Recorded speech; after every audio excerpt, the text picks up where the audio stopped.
ड्यूजी मुस्कुराते हुए सोचता है नीलाई को books of divine lightning fire भी समझ आती है जो एंशियंट लैंग्वेज में थी।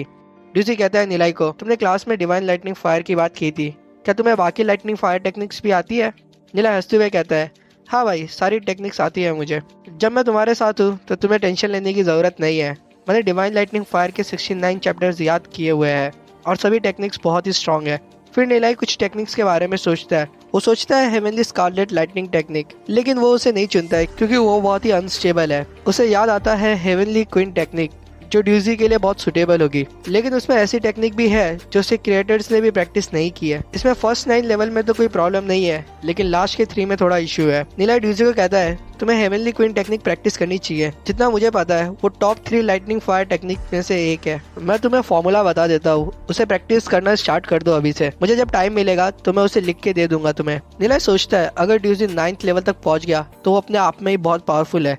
बाकी 3 तक वो पहुंच पाएगा या नहीं वो उसके फेथ पर डिपेंड करता है। नीला ड्यूजी को टेक्निक बताता है और ड्यूजी उसे याद कर लेता है। फिर ड्यूजी वो टेक्निक जैसे ही प्रैक्टिस करना शुरू करता है, एक बहुत पावरफुल एनर्जी उसके बॉडी में फ्लो होना शुरू हो जाती है। ये देख ड्यूजी हैरान हो जाता है और वो कहता है, ये कितनी पावरफुल टेक्निक है। सिर्फ इसे चैंट करने से ही मेरी सोल रेल्म एक्टिवेट हो गई और मुझे महसूस हो रहा है कि मेरी सोल पावर भी बढ़ने लग रही है। नीला सभी को कहता है, आने वाले कुछ दिनों में तुम सभी के लिए एक डिटेल टेक्निक मैं लिख के दे दूंगा। ड्यूजी बहुत ही ज्यादा मोटिवेट हो जाता है। वो सोचता है मैं अगर मेहनत से ये टेक्निक प्रैक्टिस करूंगा तो मैं मेरी और मेरी फैमिली सबकी किस्मत बदल सकता हूँ। ड्यूजी की आंखों में आंसू आ जाते हैं। वो नीलाई को कहता है, तुमने जो टेक्निक दी मुझे ये मैं कभी नहीं भूलूंगा। तुम्हें मेरी कोई भी जरूरत हो तो मैं मेरी जान भी देने से पीछे नहीं हटूंगा। अगर मैं पीछे हटा तो ऊपर वाले को जो सजा देनी हो मुझे वो दे सकता है। नीला ड्यूजी को समझाता है, ऐसा मत बोल भाई, ये सिर्फ एक टेक्निक है। लुबा को गुस्सम्स आ जाते हैं ये सुन। वो कहता है, भाई लोग खुशियाँ और दुख साथ में बांटते हैं। लुबा नीलाई को पूछता है, मेरे पास रेड सोल रेल्म है, क्या मैं भी सोल पावर की प्रैक्टिस कर सकता हूँ? नीला हंसते हुए कहता है, सभी लोग सोल फोर्स की प्रैक्टिस कर सकते हैं। रेड सोल रेल्म होने से कोई फर्क नहीं पड़ता। जो टेक्निक तुम्हारे लिए सही हो बस वही तुम्हें प्रैक्टिस करनी चाहिए। लुबा ये सुन खुश हो जाता है और पूरी ताकत से अपनी एनर्जी को क्रिस्टल में इन्फ्यूज करता है, लेकिन उसके क्रिस्टल में सिर्फ कुछ रेड ऑब्स ही दिखते हैं। ये देख वो बहुत निराश हो जाता है। नीला बताता है उसे उसके पास रेड सोल सी है, इसका एट्रीब्यूट केओस है और उसका फॉर्म स्कारलेट सन है। स्कारलेट फॉर्म बहुत ही कॉमन होता है, लेकिन केओस एट्रीब्यूट 10,000 लोगों में से सिर्फ किसी एक को ही मिलता है। फिर वो उसे बताता है उसे Holi Piramal chaos technique practice करनी चाहिए। ये सुन लुबा एक्साइटेड हो जाता है और वो पूछता है, क्या ये बहुत स्ट्रांग होती है? नीला उसे बताता है, हाँ जरूर, हेवनली क्वीन टेक्निक के ये बराबर होती है। इसमें तो बहुत मेहनत करने की भी जरूरत नहीं होती, इसमें बस तुम्हें अपनी केओस टेक्निक को बढ़ाना होता है। ये तुम्हारे लिए बहुत सूटेबल होगा, लेकिन तुम उसके टॉप लेवल तक पहुंच पाओगे या नहीं ये तुम पर डिपेंड करता है। लुबा हंसते हुए कहता है, मुझे तो टॉप लेवल तक जाना ही नहीं है। अगर मैं सिर्फ सिल्वर रैंक डेमन स्पेशलिस्ट बन गया वो भी मेरे लिए बहुत होगा। नीला टेंशन में आ जाता है और वो सोचता है, अगर होली पिरामिल केओस टेक्निक के क्रिएटर कभी लुपाओ से मिल लिए तो पता नहीं क्या होगा। जब केओस फोर्स बॉडी में एक्यूमुलेट हो जाती है तो उसकी पावर एबनॉर्मली बढ़ जाती है। ऐसे में सिल्वर रैंक में ज्यादा देर तक रहना पॉसिबल ही नहीं होता। फिर नीला बाकी सभी को उनके एट्रीब्यूट्स और फॉर्म बताता है और उन सभी को सुटेबल प्रैक्टिस के लिए टेक्निक दे देता है। हालांकि वो हेवनली क्वीन और पिरामिल केओस जितनी पावरफुल नहीं होती, लेकिन सभी टॉप टियर टेक्निक्स होती है। फिर नीला अपनी पावर टेस्ट करता है। वो सोचता है, पिछले लाइफ में मैंने बहुत पॉइंटलेस और फालतू टेक्निक प्रैक्टिस की थी, जिसकी वजह से ट्रेनिंग के टाइम पे मेरे पास स्ट्रेंथ नहीं होती थी। इस बार स्टार्ट से ही मैं एक सुटेबल टेक्निक यूज करूंगा अपने लिए। नीला अपनी पावर को इन्फ्यूज करता है क्रिस्टल में। उसे देख सभी लोग शॉक में आ जाते हैं और लुपा जोर से हंसना शुरू कर देता है। ड्यूजी ये देख गुस्सा हो जाता है और उसे कहता है, हंस मत। सभी लोग नीलाई की सोल फोर्स देखते हैं, वो अभी भी सिर्फ 5 ही होती है। नीलाई के पास रेड सोल सी होती है जिसका स्कैटर्ड फॉर्म होता है और उसके पास कोई एट्रीब्यूट भी नहीं होता है। नीला ये देख दुख में हंसते हुए सोचता है, तो मेरी सोल रेल्म ऐसी थी शुरुआत में, कोई ढंग का फॉर्म या एट्रीब्यूट नहीं है। देख के ही पता चलता है ये सबसे कमजोर सोल रेल्म है और ये जाने बिना ही मैंने सारी टेक्निक्स प्रैक्टिस की थी और उसकी वजह से ये और भी बुरी हो गई थी। शायद यही वजह था जिसके कारण इतने समय टेम्पोरल डेमन स्पिरिट बुक में मैं प्रैक्टिस करता रहा। उसके बावजूद भी मुझे ब्रेक थ्रू बहुत मुश्किल से मिला। सोल रेल्म जिनमें एट्रीब्यूट नहीं होता वो बहुत ही अनस्टेबल होती है और आसानी से बदल जा सकती है। सबसे अच्छी टेक्निक एक नॉन एट्रीब्यूट वाले के लिए होती है, इन तीनों में से कोई एक। हेवनली गॉड टेक्निक ये सबसे स्लो और मुश्किल टेक्निक होती है। वॉर गॉड टेक्निक इसमें बहुत ही ज़्यादा मेहनत लगती है। और वोइड गॉड टेक्निक ये बहुत मिस्टीरियस और अभी भी अननोन टेक्निक है। मेरे लिए हेवनली गॉड टेक्निक बेस्ट होगी क्योंकि ये बहुत फ्लेक्सिबल होती है, एक नॉन एट्रीब्यूट सोल रेल्म की जैसे। अगर मैं इसे मास्टर कर पाया तो मैं सभी तरह के एट्रीब्यूट्स की टेक्निक प्रैक्टिस कर सकता हूँ। इससे मुझे बहुत पावर मिल जाएगी और मैं अपने खुद का रास्ता बना सकता हूँ। अगर हम नॉर्मल टेक्निक फॉलो करें तो हम सिर्फ एक ही स्पिरिट को अपने सोल रेल में रख सकते हैं, लेकिन अगर हेवनली गॉड टेक्निक को प्रैक्टिस करें तो हम 7 अलग एट्रीब्यूट्स की स्पिरिट को अपने सोल रेल में रख सकते हैं। इसमें हम जितनी स्पिरिट बढ़ाते हैं उसकी ताकत उतनी ही बढ़ जाती है। फिर नीलाई सोचता है क्या हुआ, मेरी स्पीड कम होगी, उससे कोई फर्क नहीं पड़ता, ये टेक्निक मुझे लेजेंड रैंक बना के रहेगी। अभी मैं बेसिक फाउंडेशन से शुरू करता हूँ, अपनी फाउंडेशन को मजबूत कर मैं अपनी स्पिरिचुअल लेवल बढ़ा दूंगा। ड्यूजी नीलाई को देख कहता है इसने प्रैक्टिस करना शुरू कर दिया है, हमें भी शुरू कर देना चाहिए। और लुपाओ ये सुन उसमें हामी भरता है। नीलाई सोचता है मुझे अभी ट्रेनिंग स्पीड में फोकस नहीं करना चाहिए, मुझे अभी एक अच्छी फाउंडेशन बनानी चाहिए धीरे धीरे। फिर हमें दिखाते हैं सभी लोग प्रैक्टिस करना शुरू करते हैं लुपाओ को छोड़ के। आने वाले कुछ दिनों के लिए नीलाई और बाकी लाइब्रेरी में प्रैक्टिस करते हैं और सिर्फ खाना और आराम करने के लिए ही बाहर आते हैं। तीसरे दिन हमें दिखाते हैं नीलाई की प्रैक्टिस पूरी हो गई होती है और वो अपना सोल फोर्स चेक करता है। नीलाई के पास 30 पॉइंट हो गए होते हैं। ये देख वो हंसता है और सोचता है अगर टीचर शिंजू ने ये देख लिया तो पता नहीं उनका क्या होगा। तभी हमें क्लास में दिखाते हैं निंजा सोच रही रहती है नीलाई और उसके दोस्त पिछले बहुत दिन से नहीं आए, मेरी ट्रीटमेंट का भी टाइम होने वाला है, क्या नीलाई ये भूल तो नहीं गया। और निंजर ये सोच शर्मा जाती है। ये जो निंजर को देख लेती है और सोचती है निंजर आजकल मन ही मन बहुत मुस्कुरा रही है, क्या निंजर नीलाई को लाइक तो नहीं करती, क्या है ऐसा उसमें। टीचर शिंजू पीछे मुड़ती है और नीलाई और उसके दोस्तों को क्लास में ना देख मुस्कुराती है और सोचती है क्या ये लोग कहीं पर प्रैक्टिस कर रहे हैं। क्या नीलाई को सही में लगता है कि वो प्रैक्टिस करके अपनी सोल फोर्स 100 तक ले जा सकता है 2 महीने में, क्या मजाक है। आने वाले 2 महीने में जब टेस्ट होगा तब मैं उसे सही में स्कूल से निकाल दूंगी। फिर टीचर शिंजू स्टूडेंट्स को बताती है ग्लोरी सिटी की हिस्ट्री में सिर्फ कुछ ही लोग सिल्वर रैंक तक पहुंच पाए हैं। अगर कोई चमत्कार ना हो तो जो रेड सोल रैंक वाला है उसकी सोल फोर्स कभी 500 से ज़्यादा नहीं हो सकती। ये सुन एक बच्चा उदास हो जाता है और सोचता है कि मैं सिर्फ ब्रॉन्ज लेवल 5 तक ही पहुंच सकता हूँ मेरी पूरी लाइफ में। तभी टीचर बताती है कुदरत ने सभी को अलग ही बनाया है, कुछ लोग हमेशा से नोबल रहेंगे और कुछ गरीब से कॉमनर ही रह जाएंगे। ये सुन यूजुन सोचती है ग्लोरी सिटी में पहले ही डेमन बीस्ट का इतना हमला हो रहा है और अगर टीचर ऐसी बातें करेगी तो वो नोबल्स और कॉमनर इन दोनों के बीच में सिविल वॉर स्टार्ट कर देगी। तभी एक बच्चा सोचता है टीचर शिंजू कितनी बुरी है, अगर यहाँ पर नीलाई होता तो वो पक्का इसका मुंह बंद कर देता। स्कूल के बाद हमें दिखाते हैं कुछ कॉमनर बच्चे पहाड़ियों में बैठ के बात कर रहे रहते हैं। एक कहता है नीलाई ने कहा था कि वो 2 महीने में अपनी सोल फोर्स 100 तक ले जा सकता है, सच्ची में मुझे नहीं लगता ऐसा हो सकता है। तभी दूसरा कहता है एक ग्रीन सोल रैंक वाले के लिए भी ये बहुत मुश्किल होता है, लेकिन मैं चाहता हूँ नीलाई ब्रॉन्ज रैंक तक पहुँच जाए और ये नार्सिसिस्ट टीचर से हमें छुटकारा मिले। पहला कहता है मैं भी यही चाहता हूँ। वही हमें 2 नोबल्स बच्चे दिखाते हैं जो बात कर रहे रहते हैं। नीलाई एक नोबल होके भी कॉमनर लोगों की साइड ले रहा है, कितना पागल है ये। तभी दूसरा कहता है क्या करे, कुछ लोगों को कॉमनर्स के साथ रहने में ही लगता है मज़ा आता है। फिर शाम का वक्त हो जाता है, नीलाई और उसके भाई लोग खाना खा के लाइब्रेरी में आते हैं। ड्यूजी कहता है अभी लाइब्रेरी में कम लोग होंगे क्योंकि सब खाना खाने गए होंगे। ड्यूजी नीलाई को बताता है उसके सोल फोर्स के 89 पॉइंट्स हो गए हैं और वो 1 हफ्ते में 1 स्टार ब्रॉन्ज रैंक तक पहुंच जाएगा। नीलाई ये सुन कहता है क्या बात है, लगता है आने वाले 2 हफ्तों में तुम सभी लोग 1 स्टार ब्रॉन्ज रैंक तक पहुंच जाओगे। अगर हमारे पास थोड़े एलिक्सर हो तो हमारी ट्रेनिंग स्पीड और भी बढ़ जाएगी। लुपाओ ये सुन कहता है सही बात है, बिना एलिक्सर ही हम लोग इतना फास्ट ग्रो कर रहे हैं, अगर हमें एलिक्सर मिल जाए तो पता नहीं हम कितना तेज़ी से आगे बढ़ जाएंगे। सेंगफी कहता है लेकिन हमें एलिक्सर कहाँ से मिलेंगे, सबसे सस्ता एलिक्सर भी 1000 कॉइन से कम का नहीं आता। ड्यूजी वही कहता है हमने 16,000 कॉइन्स कमाए थे हॉर्न शिप का हंट करके, लेकिन क्रिस्टल लेने के बाद हमारे पास सिर्फ 10,000 कॉइन्स ही बचे हैं। नीलाई को कुछ याद आता है और वो कहता है अगर ऐसी बात है तो तुम लोग कल्टीवेशन स्टार्ट करो, मुझे रात को थोड़ा काम है, मैं देखता हूँ वो 10,000 कॉइन्स को मैं कैसे मल्टीप्लाई कर सकता हूँ। लुबाओ कहता है भाई तू अकेला देख लेगा ना, मेरी ज़रूरत तो नहीं होगी। नीलाई सोचता है मुझे निंजर को आज फाइनल ट्रीटमेंट देना है, वहाँ अगर मैं लुबाओ को लेके जाऊँगा तो बहुत प्रॉब्लम हो जाएगी, और वो लुबाओ को ना कर देता है। लुबाओ कहता है बाद में फिर मुझे मत कहना जब मेरी कल्टीवेशन तुमसे बहुत ज़्यादा हो जाएगी। डीसी वही कहता है लुबाओ को जितनी तू मेहनत करता है उससे तो तू सपने में भी नीलाई से आगे नहीं पहुँच पाएगा।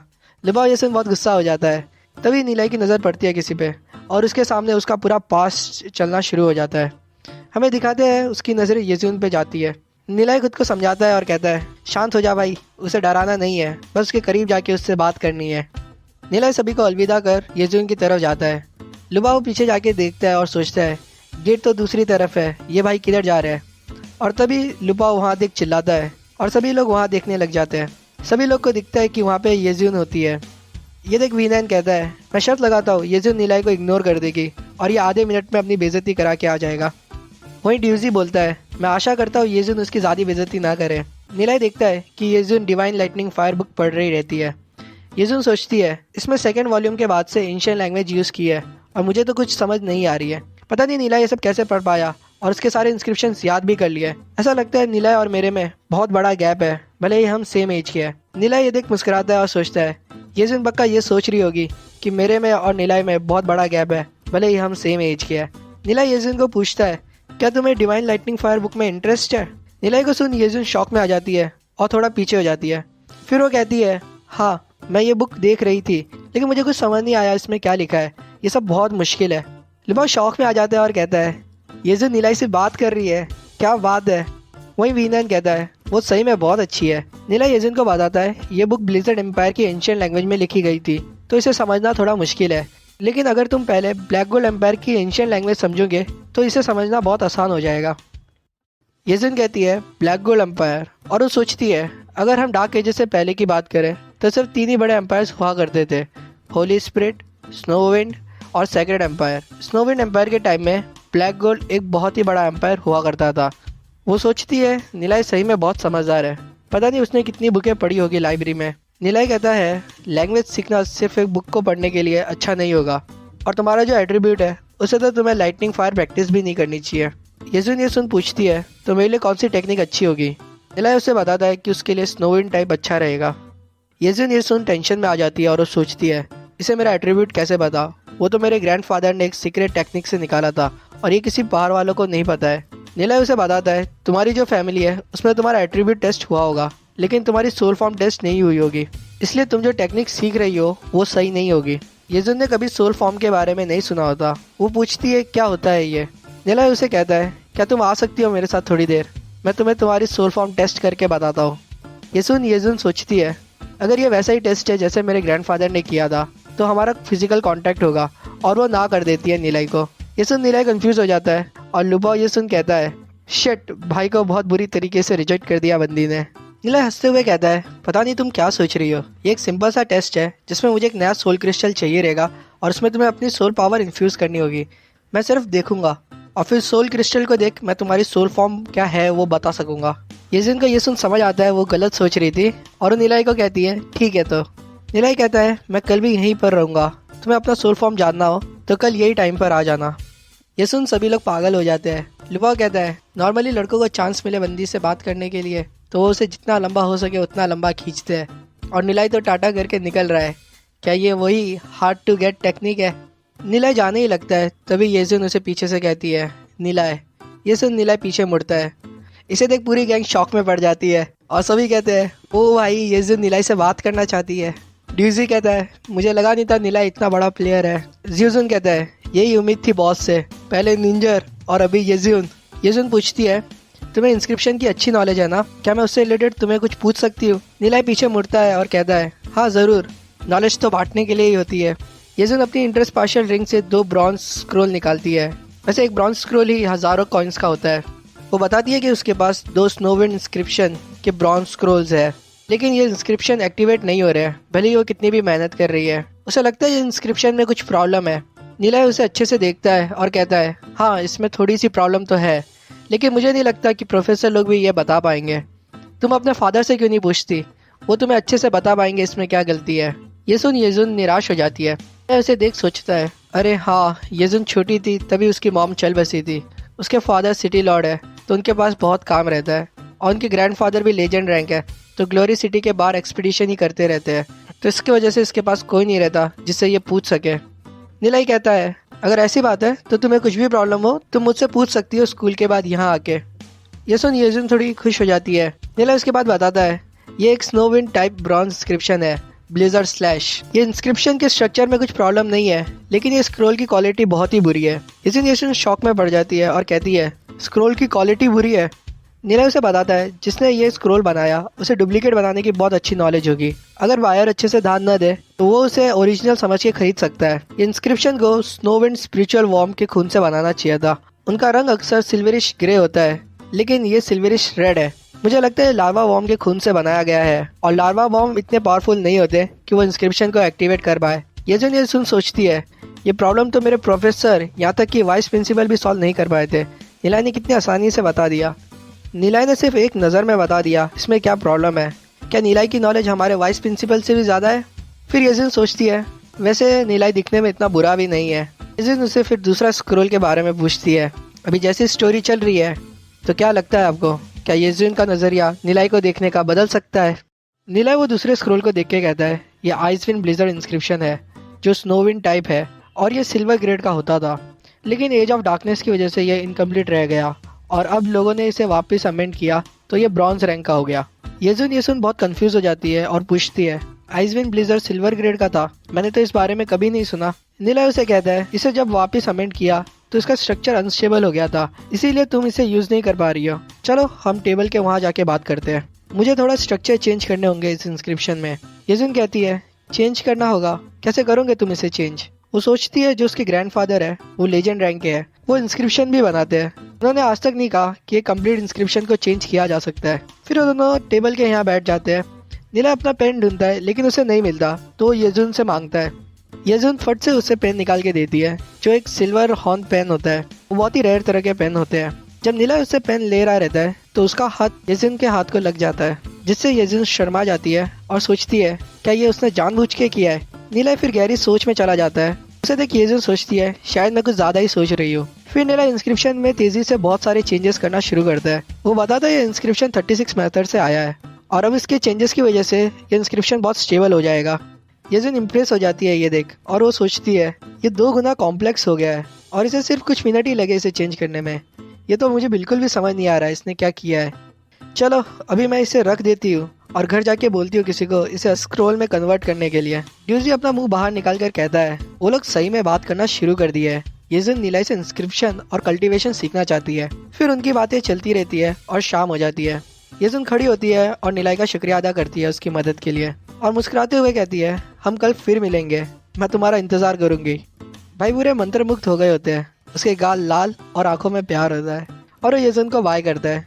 येजुन फिर वहाँ से चली जाती है। तभी निलाई हंसते हुए सोचता है, ये मेरी पहली मुलाकात थी और ये कितनी अच्छी गई है। निलाई लाइब्रेरी से निकलने वाला होता ही है कि कोई उस पर हमला कर देता है। हमें दिखाता है ये शैन्यू होता है जो गुस्से से निलाई का कॉलर पकड़ लेता है। शैन्यू निलाई को गुस्से से घूरता है। निलाई को भी शैन्यू पे बहुत गुस्सा आ जाता है और वो चिल्लाते हुए कहता है, छोड़ मुझे। तभी शैन्यू निलाई को पूछता है वो येजुन से क्या बातें कर रहा था इतनी देर से, क्योंकि शैन्यू उसका कॉलर नहीं छोड़ता और उससे ऐसी बात करता है। निलाई को ये सुन बहुत गुस्सा आ जाता है और वो कहता है, छोड़ दे मुझे वरना मेरे से बुरा कोई नहीं होगा। शैन्यू हंसते हुए कहता है, तू मुझे नहीं छोड़ेगा? कौन है तू? क्या हुआ तुझे थोड़ी इंस्क्रिप्शन का नॉलेज है तो अभी से येजुन के आसपास दिखना भी मत वरना मुझसे बुरा कोई नहीं होगा। तभी निलाई के भाई लोग उसकी मदद करने आते ही है कि शैन्यू के साथ जो सीनियर क्लास के गुंडे हैं वो उन्हें रोक देते हैं। यूजी सोचता है ये सभी ब्रॉन्ज लेवल के ऊपर वाले लोग हैं। वही कुछ बच्चे ये देख लेते हैं। वो सोचते हैं निलाई और शैन्यू गॉडेस येजुन की वजह से लड़ रहे होंगे। उसमें से एक कहता है शैन्यू निलाई को नहीं छोड़ेगा, वो तो ब्रॉन्ज लेवल तक पहुंचने वाला है। निलाई मुस्कुराता है और सोचता है भले मेरी सोल पावर 32 है, इसको तो मैं आसानी से सबक सिखा सकता हूँ। निलाई शैन्यू का हाथ जोर से पकड़ लेता है और कहता है, तू मुझे सबक सिखाएगा? तो सेक्रेट फैमिली का है तो ज्यादा बोलेगा क्या? सिर्फ एक ग्रीन सोल सी है तेरे पास और अपने आप को जीनियस समझ रहा है। शैन्यू सोचता है ये क्या हो रहा है, मैं मेरे हाथ को हिला क्यों नहीं पा रहा, मेरी पावर तो उससे बहुत ज्यादा है, फिर भी ऐसा क्यों हो रहा है? निलाई कौन सी डेमोनिक आर्ट यूज कर रहा है? तभी निलाई शैन्यू का हाथ छोड़ देता है। तब जाके शैन्यू के सांस में सांस आती है। निलाई कहता है, विश्वास नहीं हो रहा है ना कैसे बच्चे के जैसे मैंने तुझे संभाल लिया। अगर मैं मेरी फिंगर टिप्स पर फोकस करूँ और सामने वाले के जॉइंट्स या प्रेशर पॉइंट पे टच करूँ तो सामने वाले की ताकत चली जाती है, यहाँ तक कि ये उससे सोल पावर भी ले सकता है। शैन्यू को देख उसके गुंडे लोग सोचते हैं, बॉस इतने पेन में क्यों है? ड्यूजी सोचता है लगता है निलाई की टेक्निक हम सबसे बहुत सुपीरियर है और वो कहता है शायद शैन्यू ने अपने पैर पे पैर मार दिया की वजह से वो पेन में है। निलाई गुस्से में कहता है उसे, येजुन तेरी बंदी नहीं है जो तू ऐसा बोल सकता है मुझे, और फिर से उसका पीछा करते हुए दिख मत जाना मुझे वरना याद रखना तुझे 4 कंधों पे भेजूंगा मैं। ये सुन शैन्यू अपनी सोल फोर्स एक्टिवेट करता है और टेंशन में कहता है ये पॉसिबल नहीं है, कैसे मैं सेक्रेट फैमिली का जीनियस तेरे जैसे से हार सकता हूँ, और वो अपनी फुल पावर डाल देता है सोल फोर्स में। निलाई सोचता है ये अपनी सोल पावर से डायरेक्टली अटैक करना चाहता है मेरी सोल रेल में। ड्यूजी चिल्लाते हुए कहता है निलाई को सिर्फ 2 दिन ही हुए है उसकी सोल फोर्स की ट्रेनिंग करते हुए, वो शैन्यू से नहीं लड़ पाएगा। और ड्यूजी निलाई की मदद करने जाता ही है कि शैन्यू के गुंडे लोग उसे फिर से रोक देते हैं। वही शैन्यू अपनी सोल पावर को फुल चार्ज कर देता है। निलाई भी ये देख डिफेंस के लिए अपनी सोल फोर्स एक्टिवेट करता है। ये देख शैन्यू के गुंडे खुश हो जाते हैं और ड्यूजी टेंशन में आ जाता है और हमें दिखाते हैं शैन्यू एक बहुत बड़ी सोल फोर्स से निलाई पे हमला करता है। अपने पैर जमाए रखता है और सोचता है उसकी सोल पावर मेरे से 2 गुना ज्यादा है, लगता है सेक्रेट फैमिली इसे बहुत ज्यादा एलिक्सर देती है। लेकिन वो गलती कर रहा है, अपनी सोल फोर्स से कभी ऐसा हमला नहीं करते। शनि वही हंसते हुए कहता है, तू मेरे सामने बदतमीजी करने की हिम्मत रखता है, इतनी छोटी सी सोल फोर्स है तेरी, फिर भी। शनि की सोल फोर्स नीलाई की सोल फोर्स को जाके टकराती है। नीलाई थोड़ा सा पीछे होने लग जाता है। ये देख शनि सोचता है नीलाई से नहीं सह पाएगा। तभी नीलाई कहता है, तुझे कुछ नहीं आता है, और वो अपने सर पे एक छोटी से पॉइंट पे फोकस करना स्टार्ट करता है। और जैसे ही शनि की सोल फोर्स उसके बहुत करीब आने वाली होती है, नीलाई की बीम उसे चीर देती है और वो बीम जाके सीधा शेन्यू को चीरते हुए निकल जाती है। इससे शेन्यू की हालत बहुत खराब हो जाती है और उसकी सोल फोर्स भी गायब हो जाती है। शेन्यू जैसे ही ऊपर देखता है, उसे बहुत ही पावरफुल लाल कलर की डेथ सोल फोर्स दिखती है जो नीलाई से आ रही रहती है। नीलाई की पिछली लाइफ में उसने बहुत सारे लाइफ और डेथ की सिचुएशन दिखी थी। उसने बहुत सारे एक्सपर्ट्स को भी मार डाला था और अभी जो सोल फोर्स क्लैश हुई थी, नीलाई ने अपनी हिडन किलिंग इंटेंट शेन्यू की सोल रेल्म में छोड़ दी थी। फिर हमें कहीं से पानी गिरने की आवाज आती है। जैसे ही शेन्यू के गुंडे लोग देखते हैं, उन्हें पता चलता है कि शेन्यू की पैंट गिल्ली हुई होती है। इतने खतरनाक बंदे से शेन्यू अपने आप को कैसे ही बचा पाता। नीला हंसते हुए कहता है, क्या हुआ, पैंट गिल्ली हो गई? अभी तो थोड़ी देर पहले मुझे धमकी दे रहा था। नीला शेन्यू के पास जाता है और उसे कहता है, चल निकल अब यहाँ से। और नीला उसे एक हाथ से उठाकर कहता है, आगे से कभी मुझे दिख मत जाना। नीला अपने पूरे जोर से शेन्यू को खींच के लाइब्रेरी के बाहर फेंक देता है। शेन्यू के सारे गुंडे उसे देखने के लिए भागते हैं। उनमें से एक शेन्यू को उठाता है और कहता है, क्या आप सही हो बॉस, आपकी पैंट गिल्ली हो गई है। शेन्यू कहता है, तुरंत मुझे यहाँ से लेके चलो। लुबा हंसते हुए कहता है, इतने बड़े होने के बावजूद भी शेन्यू अपनी पैंट गिल्ली करता है। शेन्यू का बंदा पूछता है, आप सही तो हो ना बॉस? लेकिन शेन्यू जवाब देने की हालत में भी नहीं होता है। तभी लाइब्रेरी में खड़े लोग बहुत कंफ्यूज हो जाते हैं। वो सोचते हैं शेन्यू तो लगभग 1 स्टार ब्रॉन्ज रैंक तक पहुंचने वाला था, फिर भी नीलाई ने उसे बाहर फेंक दिया। एक हंसते हुए कहता है, क्या तुमने देखा, शेन्यू ने अपनी पैंट भी गिल्ली कर दी थी। दूसरा शौक में आ जाता है और कहता है, नीला है, ये वही तो बंदा नहीं है जिसने टीचर से बैट लगाई थी कि वो ब्रॉन्ज रैंक तक पहुंच जाएगा 2 महीने में। शेन्यू को हरा के देख तो लगता है वो सही में ब्रॉन्ज रैंक तक पहुंचने वाला है। वहीं सभी नीलाई की तारीफ करते हैं और कहते हैं, शेन्यू को क्या सही सबक सिखाया, अभी वो पंगा लेने की हिम्मत भी नहीं रखेगा। फिर नीलाई सभी को अलविदा कर लाइब्रेरी से बाहर भागता है और वो ट्रेनिंग ग्राउंड के यहाँ पहुंचता है। एक हॉर्नशिप उसे देख लेती है और वो टेंशन में आ जाती है। नीलाई तभी वो जगह पहुंचता है जहाँ वो निंजर से पहली बार मिला था। हमें दिखाते हैं निंजर नीलाई का इंतजार कर रही रहती है और तभी नीलाई निंजर के सामने आ जाता है। निंजर उसे देख खुश हो जाती है और कहती है, मुझे लगा नहीं था तुम आ जाओगे। नीला ये सुन कहता है, ऐसा कैसे हो सकता है, जो मैं बोलता हूँ वैसा ही मैं करता हूँ, चलो तुम्हारा ट्रीटमेंट शुरू करते हैं। ये सुन निंजर नीलाई का थैंक्स करती है। नीला निंजर के घाव को देख के कहता है, अभी ये गायब होने आ गए है। निंजर कहती है, हाँ अभी मुझे कुछ दिनों से रात को अच्छी नींद आ रही है। नीला निंजर को पूछता है, मुझे तुम्हारी एक हेल्प चाहिए थी, लेकिन मुझे पता नहीं तुम उसके लिए हाँ करोगी या नहीं। निंजर सीरियस हो जाती है और कहती है, अगर ये ऐसा कुछ है जो मैं कर सकती हूँ तो मुझे चलेगा। नीला उसे बताता है उसके पास 10,000 कॉइन्स है और वो चाहता है कि निंजर कुछ लोगों को फार्मेसी भेज के पर्पल मिस्ट ग्रास खरीद ले। निंजर पूछती है, पर्पल मिस्ट ग्रास क्यों चाहिए तुम्हें? वैसे भी एक कॉइन से ही तुम्हें बहुत सारा पर्पल मिस्ट ग्रास मिल सकता है, तो 10,000 कॉइन्स का क्या करोगे तुम? नीला बताता है, जितना ज्यादा हो उतना अच्छा है, मुझे तो पूरे मार्केट का स्टॉक मिल जाए तो बढ़िया होगा। निंजा सोचती है, पर्पल मिस्ट ग्रास तो सिर्फ मच्छर भगाने के काम आता है, नीला क्या ही करना चाहता है इतना सारा लेके। निंजर फिर कहती है, चलेगा मैं लेके आती हूँ तुम्हारे लिए, ये 10,000 कॉइन्स तो मेरे लिए कुछ नहीं है, तुम अपना पैसा रख सकते हो। नीला कहता है, ठीक है जितना ज्यादा हो सके उतना खरीद लेना तुम, फिर मैं उनके पैसे तुम्हें इंटरेस्ट के साथ दे दूंगा। निंजर कहती है, इसकी सही में कोई जरूरत नहीं है, मेरे लिए इतना बड़ा अमाउंट नहीं है। नीला मुस्कुराते हुए कहता है, 10,000 कोई छोटा अमाउंट नहीं होता मेरे लिए, और क्या ही इंसान हूँगा मैं अगर मैं उधार के पैसे वापस ना दे सकूँ तो। फिर वो कहता है, चलो अभी तुम्हारी दूसरी जगह का इलाज करते हैं।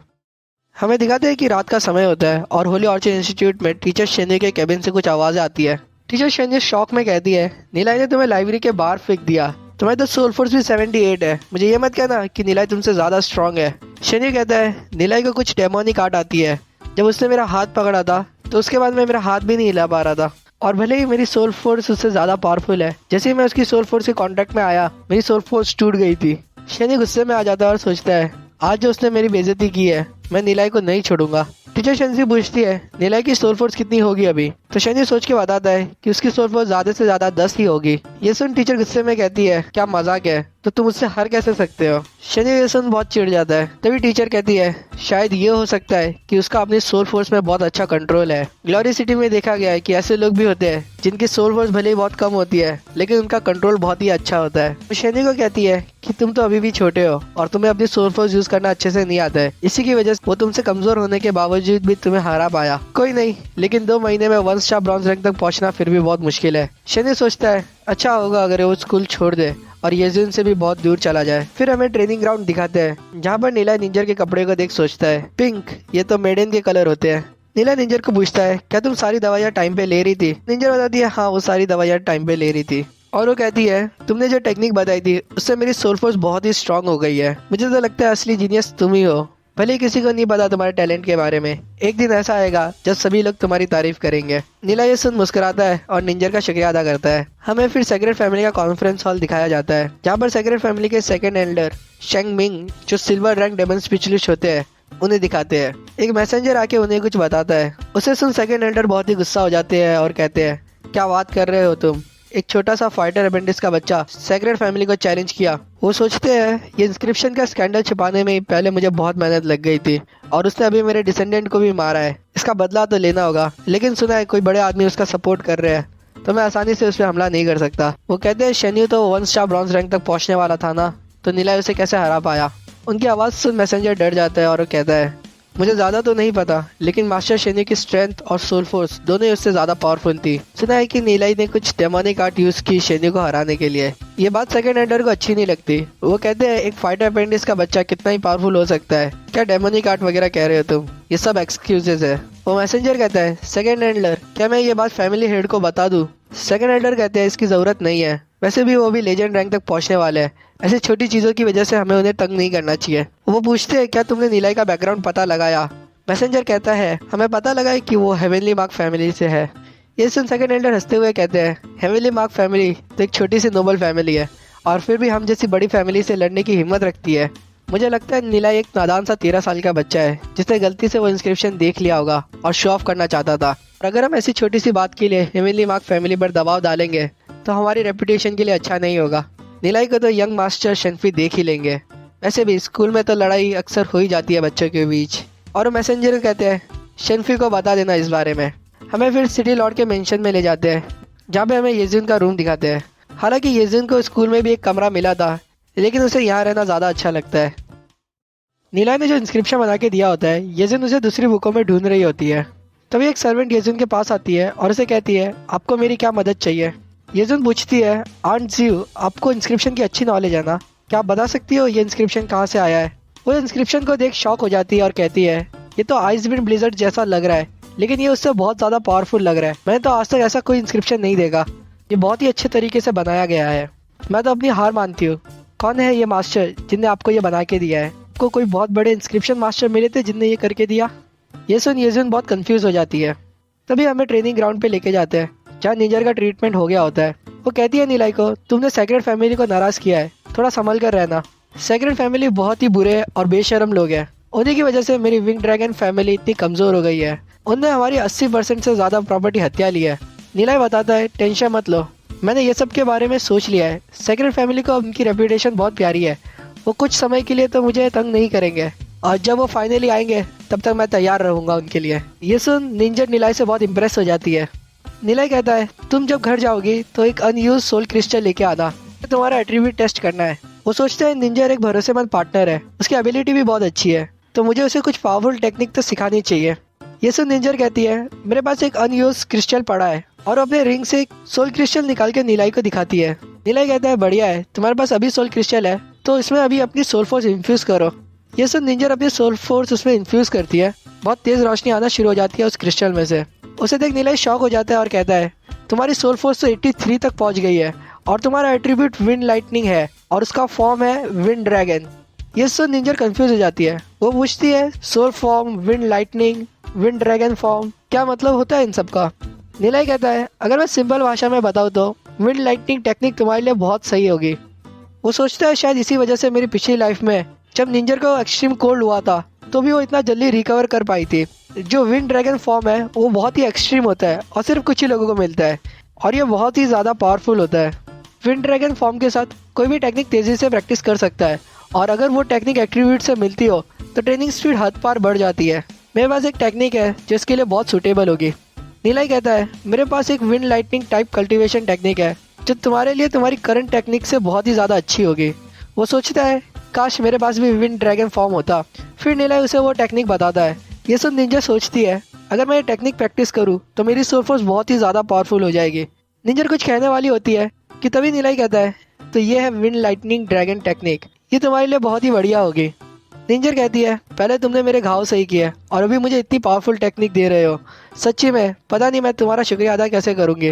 नीला हंसते हुए कहता है, हम लोग तो दोस्त हैं और दोस्त एक दूसरे की मदद करते ही है, तुम्हें सही में इतना सोचने की ज़रूरत नहीं है, तुम्हारी एक्सट्रीम कोल्डनेस खत्म हो गई है तो तुम अभी प्रैक्टिस करना शुरू कर सकती हो। ये सब निंजर कहती है, ठीक है। फिर तुरंत ही सुबह का समय हो जाता है। नीला निंजर को प्रैक्टिस करते हुए देख सोचता है,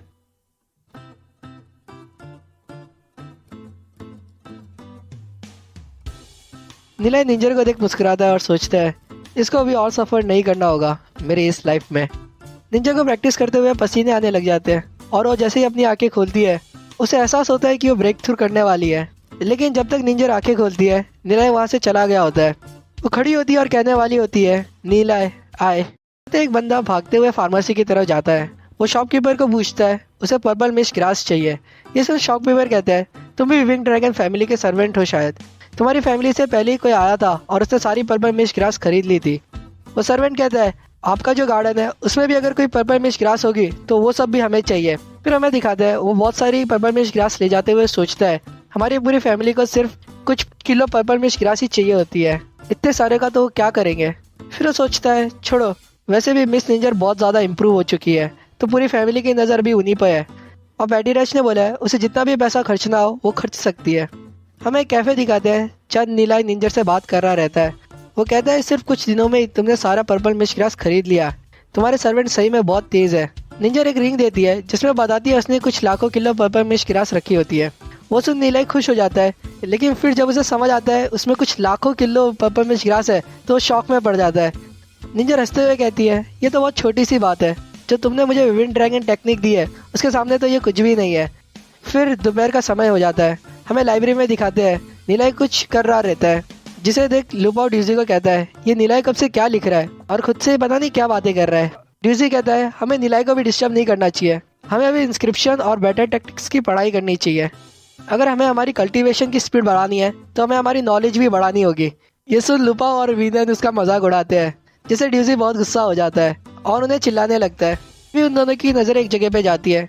वहाँ पर भीड़ जमा होती है एक बंदे की वजह से जिसे रेड कलर का आर्मर पहना होता है। सभी लोग उसकी तारीफ कर रहे होते हैं।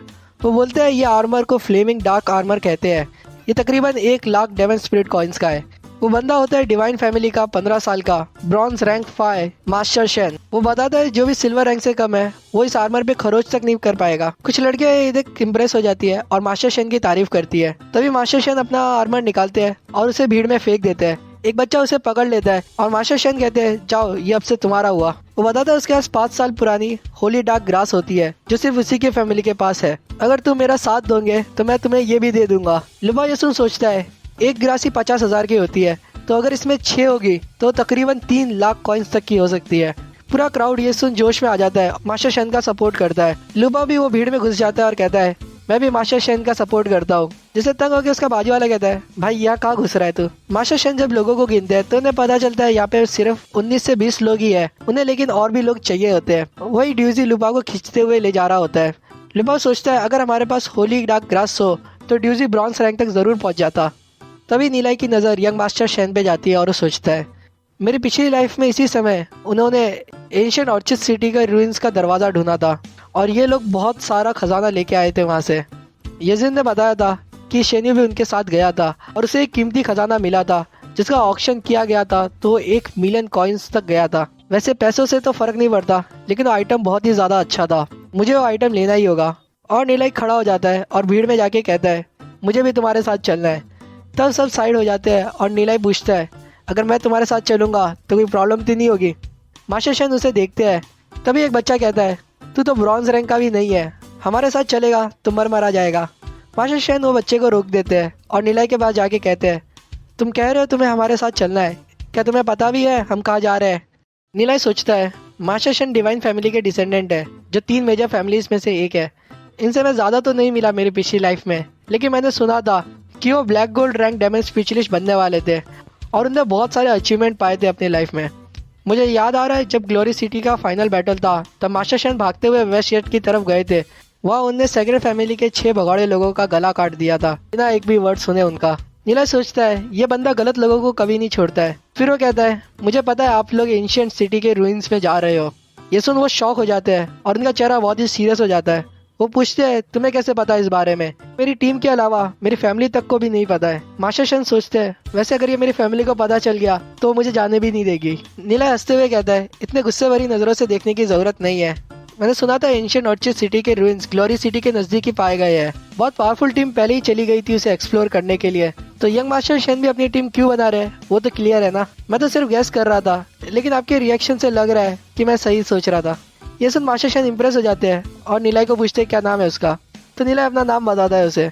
मास्टर शेन हंसते हुए कहते हैं नीला है, तुम ही हो ना वो जिसे सेक्रेड फैमिली का इंस्क्रिप्शन स्कैंडल एक्सपोज किया था और तुमने सेक्रेड फैमिली की बहुत बेइज्जती की है। वो नीलाई के पास जाके कहते हैं मैंने सुना है तुमने सारे क्लासिक भी पढ़े हैं। नीला इसके जवाब में हाँ करता है। जैसे सुन एक बच्चा कहता है वो तेरा मजाक उड़ा रहा है तो हाँ कैसे बोल सकता है। दूसरा हंसते हुए कहता है कितने दिन हुए तुझे स्कूल आए, कितनी बुक तूने पढ़ी होगी अभी तक। नीला हंसते हुए कहता है मैं ज्यादा तो नहीं बोल सकता, लेकिन यहाँ जितने भी लोग हैं उनसे तो बहुत ज्यादा पढ़ी है मैंने। ये सुन वो चिल्लाते हुए कहता है क्या तू मेरी बेइज्जती कर रहा है? तभी मास्टर शेन हंसते हुए कहते हैं अगर तुमने इतनी बुक्स पढ़ी है तो बताओ एंशिएंट ऑर्चिड सिटी कौन से एरा में हुआ करती थी। नीला उन्हें बताता है एंशिएंट ऑर्चिड सिटी की बिल्डिंग स्टोन ब्रिक से बनाई गई थी और उनके रूफ टॉम शेप के होते हैं। वहाँ मेन रोड ईस्ट से वेस्ट जाते हैं और ऐसा जो कंस्ट्रक्शन है वो स्नोविंड और सेकेंड एम्पायर में होता था। मैंने सुना है कुछ लोगों ने एंशिएंट ऑर्चिड सिटी की रूइंस में बहुत बड़े लोटस की पेंटिंग्स चुनी है। कहा जाता है माउंटेन स्टेबिलिटी दिखाते हैं और पानी फॉर्च्यून दिखाती है। ये जो पीस और प्रोस्पेरिटी की पेंटिंग्स थी सेकेंड एम्पायर के एंड में हुआ करती थी। तो अगर हम ये सारे क्लूज को जोड़ ले तो हम बोल सकते हैं ancient orchid city second empire era के एंड में और एज ऑफ डार्कनेस से पहले हुआ करती होगी। ये सुन कुछ बच्चे कहते हैं समझ नहीं आया, लेकिन सुन के तो लग रहा है कुछ अच्छा ही होगा। तभी मास्टर शेन ताली बजाते हैं और नीलाई की तारीफ करते हुए कहते हैं तुम मेरे फॉलोवर क्यों नहीं बन जाते, मैं तुम्हें बहुत सारी ट्रेनिंग्स और मटेरियल दूंगा। नीला ये सुन सोचता है ये मुझे अपना छोटू बनाना चाहते हैं, क्या मजाक है। वो कहता है ये टीम अप में जिसे जो चाहिए वो उसे ले सकता है अगर हमें ट्रेजर मिला तो, लेकिन मुझे बस एक आइटम पहले चूज करने का मौका मिलना चाहिए। अगर ऐसा नहीं हो सकता है तो मैं अकेले एक्सपीडिशन के लिए चला जाऊंगा। एक बंदा कहता है मास्टर शेन के होते हुए तू पहला आइटम चूज करना चाहता है, अपने आपको ज्यादा बड़ा तो नहीं समझता ना तू। मास्टर शेन इस बारे में सोचते हैं। नीला उन्हें कहता है मैं गारंटी देता हूँ अगर तुम मुझे लेकर जाओगे तो तुम्हें ट्रेजर जरूर मिलेगा। मास्टर शेन सोचते हैं नीला जितना कॉन्फिडेंस से बोल रहा है शायद उसके पास पूरा ट्रेजर मैप है। हालांकि मेरे पास भी ट्रेजर मैप है लेकिन वो थोड़ा इनकम्प्लीट है। फिर सोच समझकर मास्टर शेन कहते हैं मुझे तुम्हारी डील मंजूर है, लेकिन मैं फिर से कहता हूँ अगर तुम मेरे फॉलोवर बनोगे तो तुम्हें बहुत फायदा होगा। नीला पीछे मुड़ जाने लगता है और कहता है मैं आशा करता हूँ हमारा टीम अप अच्छा जाएगा। नीला को ऐसे जाते देख सभी कंफ्यूज हो जाते हैं। मास्टर शेन कहते हैं 3 दिन बाद हमें एक्सपेडिशन शुरू करेंगे। दोपहर का वक्त हो जाता है और हमें अल्केमिस्ट एसोसिएशन की जगह दिखाते हैं जहाँ पर बहुत तरह के पोर्शंस होते हैं। हमें 25 साल की गोल्ड रैंक डायमंड स्पेशलिस्ट और अल्केमिस्ट एसोसिएशन की डायरेक्टर यांग जिंग दिखाते हैं। वो कुछ लेटर पढ़ रही होती है और सोचती है अल्केमिस्ट एसोसिएशन दिन प्रतिदिन बहुत कमजोर हो जा रहा है। तभी उनकी नज़र एक लेटर पे जाती है जो बेसिकली बहुत ही बुरी तरीके से लिखा हुआ लव लेटर होता है। वो उसे फेंक देती है और सोचती है अगर हम ज़्यादा पैसा ना कमा पाएंगे तो कोई भी यंगर जनरेशन का बंदा अल्केमिस्ट नहीं बनना चाहेगा। वो सोचती है इनमें से कोई ढंग का अल्केमिस्ट रिलेटेड लेटर है भी क्या। तभी उनकी नज़र पड़ती है एक लेटर पे, उसमें बहुत सारे मेथड्स लिखे हुए होते हैं। उसमें से एक होता है पर्पल मिस्ट ग्रास को रिफाइन करने का प्रोसेस। अल्केमिस्ट एसोसिएशन की डायरेक्टर जब वो लेटर में देखती है तो उन्हें पता चलता है इसमें बहुत सारे पर्पल मिस्ट ग्रास के यूजेस लिखे होते हैं। उन्हें पढ़ना शुरू करती है। जब हम सोल असेंबलिंग पिल या स्पिरिचुअल एनहेंसिंग पिल को रिफाइन करते हैं, अगर हम थोड़ी सी पर्पल मिस्ट ग्रास उसमें डाल दें तो उसकी ताकत 3 गुना बढ़ जाती है। अगर हम पर्पल मिस्ट ग्रास, डिक्टेमी, मलबेरी और फ्रैक्टस को नहाते समय यूज़ करें तो वो हमारी सोल फोर्स को नरिश कर देते हैं। ये सब पढ़ वो हंसते हुए लेटर को फेंक देती है और कहती है इसी वजह से शायद कोई सारी पर्पल मिस्ट ग्रास को खरीद लिया कुछ दिनों में ही। वो चाहता है कि मेरे से वो पर्पल मिस्ट ग्रास की कीमत बढ़ा दे। ये बेतुकी चीज़ों से कुछ अच्छा सोचना चाहिए था उसे, लेकिन वो सोचती है इसने 60 से ज़्यादा यूजर्स बताए पर्पल मिस्ट ग्रास के, क्या एक मच्छर मारने की दवा सही में इतनी अच्छी हो सकती है। फिर वो सोचती है अगर ये सब सच होगा तो अल्केमिस्ट एसोसिएशन बहुत ज़्यादा ग्रो कर सकती है। ये करने में कोई नुकसान तो नहीं है, क्या पता इसमें से कुछ सच हो तो। वो ढूंढती है उन्हें वो लेटर किधर फेंका होता है। वो अपने असिस्टेंट योंग जैंग को कहती है 2 किलो पर्पल मिस्ट ग्रास लाने को।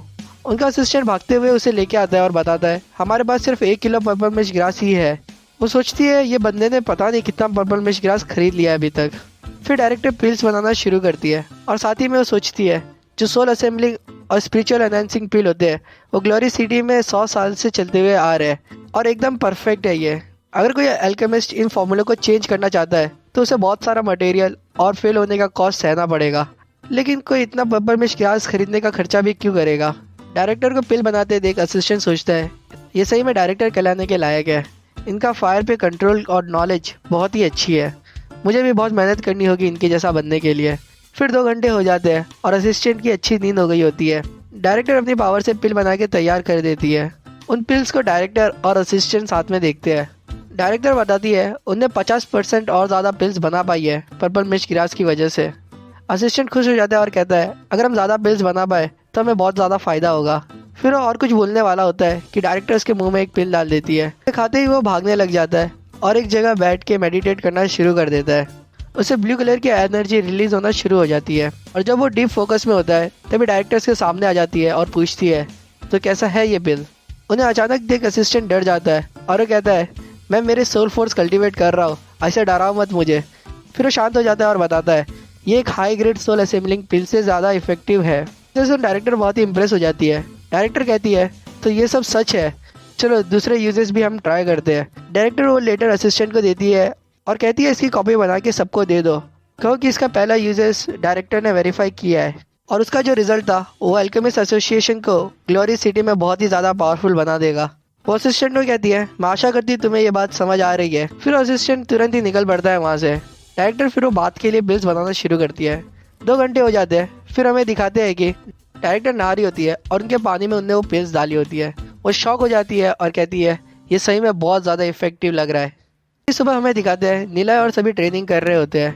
लुबा भागते हुए थक जाता है और कहता है अभी तो हमने पहाड़ चढ़ा था और इतनी देर से हम ये वेट उठा के भाग रहे हैं, मैं तो थक गया हूँ। ड्यूजी गुस्सा हो जाता है और कहता है या हम सब 25 किलो उठा रहे हैं और हम कुछ नहीं बोल रहे, तू तो सिर्फ 15 किलो उठा रहा है और उसमें भी रोना शुरू कर दिया। नीला हंसते हुए कहता है चलो आज की मॉर्निंग ट्रेनिंग यहीं ख़त्म करते हैं, लेकिन क्योंकि हम टॉप टीयर्स टेक्निक प्रैक्टिस कर रहे हैं तो हमें हमारी बॉडी फिट रखनी चाहिए, वरना हमारी सोल फोर्स हमारी बॉडी को एक्सप्लोड भी कर सकती है। जिसे सुन लुबा बहुत ही ज़्यादा डर जाता है। फिर सभी लोग ग्लोरी सिटी के मेन मार्केट के यहाँ आ जाते हैं। तभी एक बंदा उन्हें देख लेता है।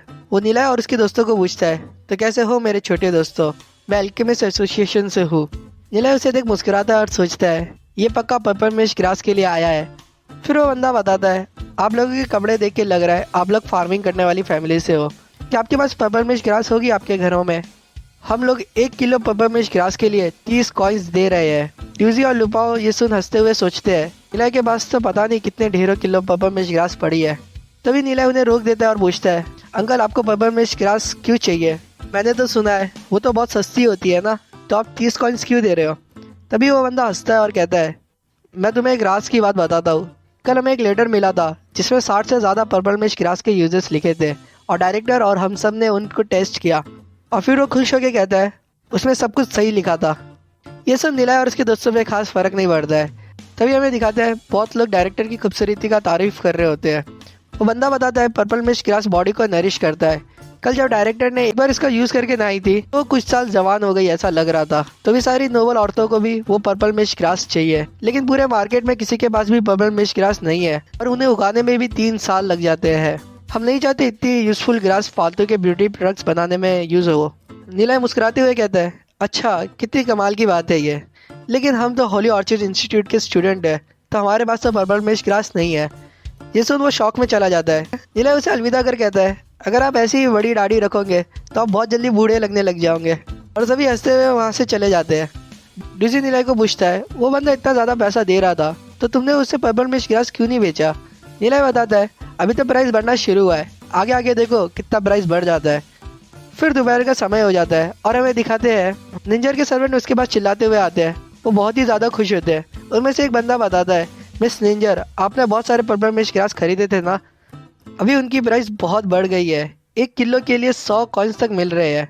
और मैंने तो ये भी सुना है कि सेक्रेट फैमिली की औरतें तो 300 कॉइन्स तक देने के लिए तैयार है।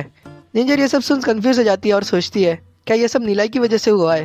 तभी हमें लाइब्रेरी में दिखाते हैं सभी बहुत हंस रहे होते हैं। नीला अपने हाथ से डेमन कॉइन्स दिखाता है जिसे देख ड्यूजी की आंखें चमक जाती है।